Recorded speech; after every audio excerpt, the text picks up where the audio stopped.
وزارت کارهای داخلی جمهوری ادمورتیا یا ادمردستان روسیه روز 8 فوریه سال 2024 خبر داد که ماه ینور سال جاری مقامات این وزارت قرارها درباره شهروندی روسیه محروم کردن 3 زاده تاجیکستان را قبول کردند. در اطلاع وزارت کارهای داخلی ادمورتیا گفته می شود که هر 3 زاده تاجیکستان که در وقتش با ترتیب آسان و ساده شهروندی روسیه را به دست آورده بودند، به دلیل دست زدنشان به جنایت مشخصا به قاچاق و فروش مواد مخدر از شهروندی محروم کرده شدند.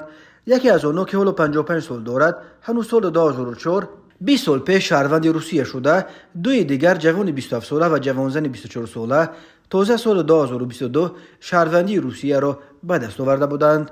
این جوان 27 ساله تاجیکستان ماه ینور سال 2022 شهروند روسیه شده بود، ولی ماه مارس سال 2023 از جانب کارمندان اداره مبارزه با مواد مخدر وزارت کارهای داخلی ادمردستان هنگام در زخلت که گذاشتن بسته گیرین دستگیر شد.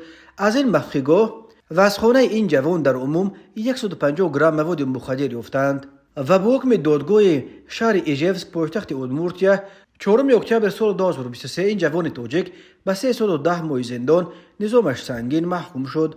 مرد 55 ساله زاده تاجیکستان که هنوز سال 2004 در ادمردستان شهروندی روسیه را به دست آورده بود، سال 2021 با حکم دادگاه شهر چلیابینسک با جرم قاچاق مواد مخدر به 8 سال زندان نظامش سنگین محکوم شد.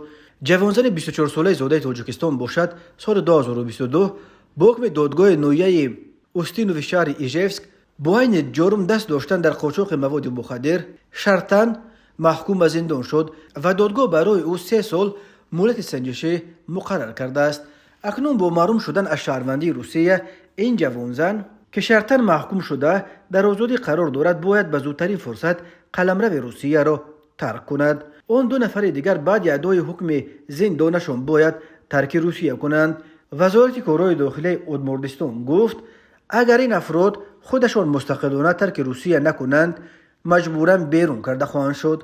در عموم شماره محبوسان تاجیک در زندانهای روسیه بیش از 7000 رقم زده می شود. تقریباً چهارک آنها با جرم مربوط به قاچاق فروش مواد مخدر زندانی شدند. از 26 اکتبر سال 2023 در روسیه طرح نو قانون درباره شهروندی این کشور به اجرا درآمد. بر اساس آن نفرانی که شهروندی روسیه را به دست آوردند می توانند برای دست زدن به جنایت از جمله برای قاچاق و فروش مواد مخدر از شهروندی محروم کنند. ناظران امور بر اینند که با تهدید محروم کردن از شهروندی مقامات روسیه تلاش دارند تا شماره هرچه بیشتر مهاجران را به رفتن به جنگ ضد اوکراین وادار کنند. قرار معلوم ارتش روسیه به دلیل تلفات وزنی در جنگ ضد اوکراین به کمبود شدید نیرو دچار شده است.